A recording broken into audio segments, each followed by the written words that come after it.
is the way to the restaurant currently there.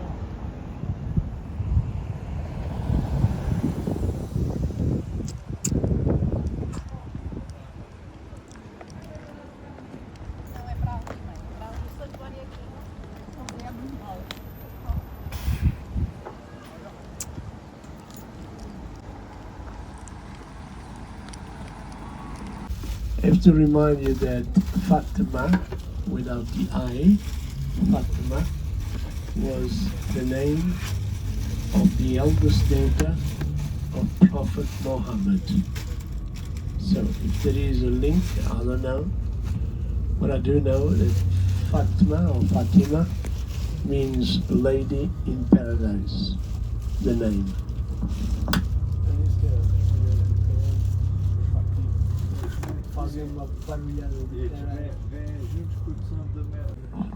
Right, we have to leave the bus, we have to walk. The bus is not coming into the village. Something I want to tell you is please stay around me. It's the only way I can explain things to you, number one.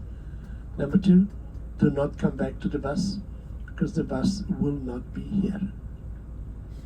Okay, if you come back here, you're going to get lost because the bus is moving away from here. I will let you know where the bus is later on, okay? So stay around me so I can talk to you. You can see there are buses there, probably lots of people as well, different groups. So make sure that you look for me and stay around me so I can talk to you. And I don't want to lose anyone here, okay? Thank you. It's a small. This is the village of Santa Lucia and Santa Jacinta and Francisco's village. Casa dos Tios.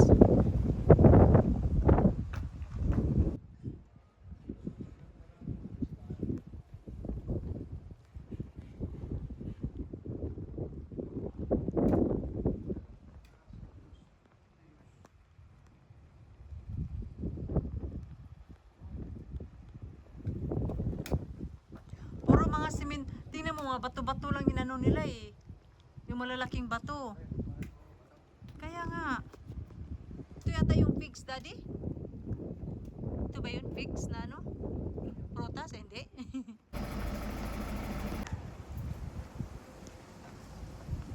Nila nasa labas din oh. Dati.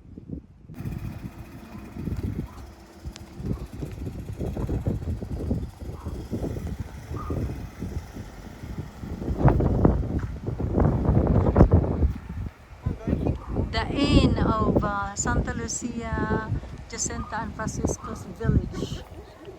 Sanctuary. 100 years ago, 108, I know. But 100 years ago, life on this planet has changed so much that sometimes we don't have an idea how they lived. And that's exactly what, for me, Australia is all about. It takes us back in time, 100 years, to the time of the apparitions, which is not too much. So we're not talking about 14th century, 16th century, we're talking about last century. But still a big difference between the two eras. And this helps us to see how they lived and to position the apparitions in time, in place when it did happen.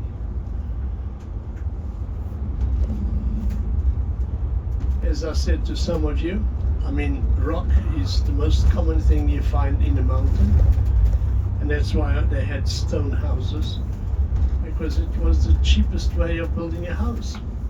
Today it's a bit of a luxury if you've got to put all that stone around the house, but it's expensive. But those days it was the only way to build a house, because it was easily available, all the stone that you saw there.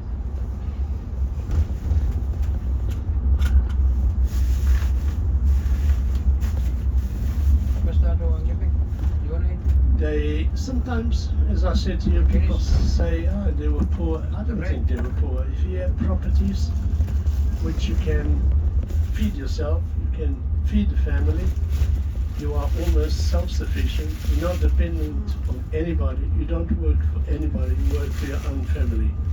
So the family used to get involved. The family used to participate as well. Everybody had a duty, everybody had something to do, so it was easier. And obviously, for the goodwill of the family, they benefited from that too. It was life those days. Today, they don't like families. Actually, the governments, they don't like when the family is united because we become too strong. And but yes, mainly I have to remind you that in this case, this religion, I'm talking about the Roman Catholic Church, has always promoted the union in the family. It still does. But it used to be much more in the past. All right, if you look around here,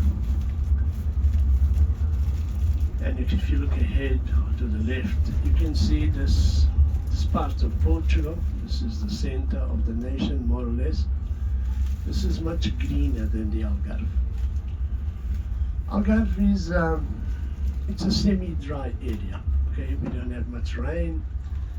The rain we have, it's precious. Although we don't need water reservoirs anymore, like or cisterns like they had. We need water reservoirs. We need dams. We need water so we can drink it, we can use it afterwards. In Algarve, we don't have much rain. That's why the rain sometimes it's precious. And obviously it rains at winter time, not every day. The winters in the Algarve are very pleasant because you have sunshine like you have right now. Just the temperatures are cooler.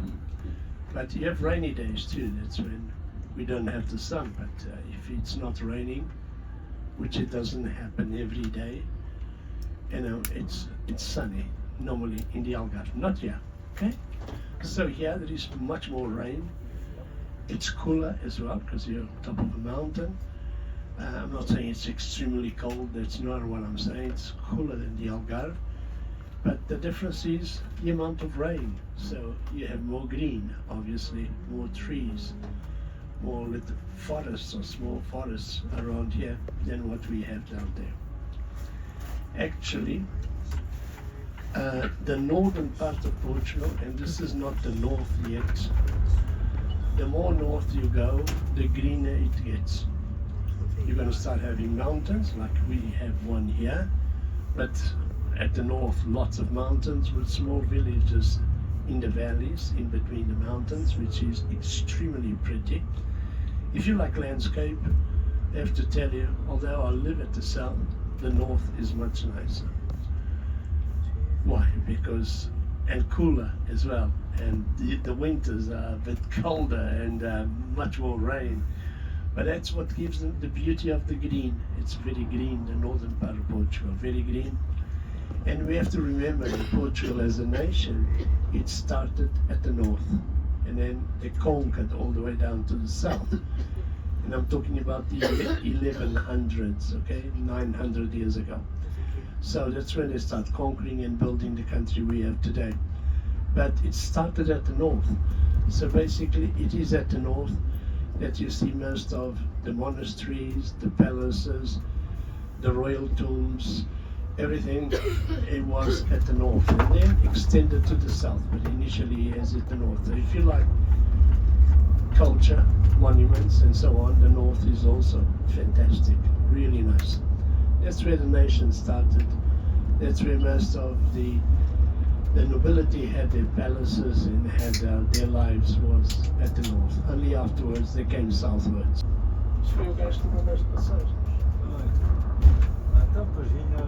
Right, if you look around you can see how green this is. That's what I was talking about. This is about an open space, and that you can make the difference between this and the Algarve. Alright, we're going to face the motorway. We're going to go southwards. And we're going to be stopping in about 2 hours, more or less, as the same place that we stopped this morning, but on the other side of the motorway. Trees that you see here on both sides of the road, there's thin trees, lots of them, planted almost on top of each other. They are eucalyptus. Eucalyptus, by the way, they are not a European tree. 100 years ago, the Europeans, they collected the eucalyptus from Australia. These are pine, but down there were eucalyptus. Why have they brought eucalyptus to Europe? Because they were desperate already. They didn't have enough pine trees to make paper. So they needed a tree that could grow faster, and at the same time, these are eucalyptus, grow faster, and they could be planted next to each other. If you compare the eucalyptus and the pines, because they were used for paper too, in the same area you can plant 10 times more eucalyptus than what you plant pine trees.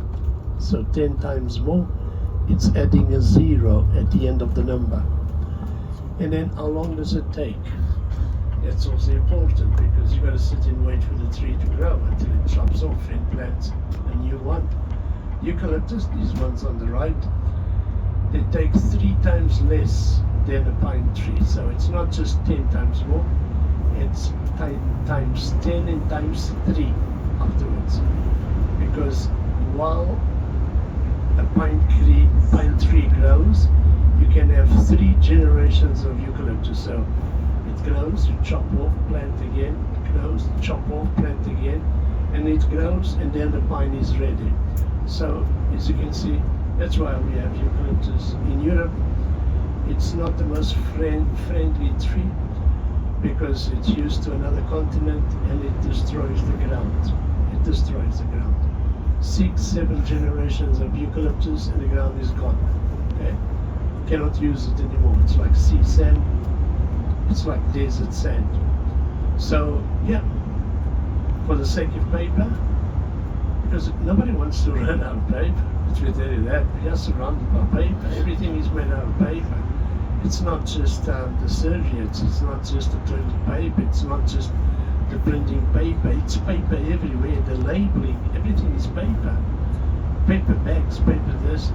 So we need millions of trees to make sure that millions of people, they don't run out of paper. That's the problem. It's not easy to solve it, let me tell you that. And on top of everything, eucalyptus has oils inside. I'm sure you've heard about eucalyptus oils. They're inside.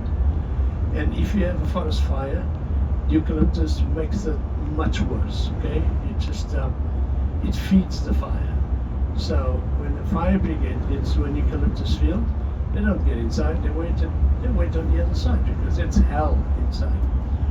Right, so a lot of bad things about the eucalyptus, but I like it. And remember, if we send the eucalyptus home, we'll run out of paper. And another thing that we have to remember is eucalyptus never asked to come to Europe. We brought it here. Alright, facing south, facing the Algarve. As I said, we're going to stop in about 2 hours, so have a good trip. Thank you.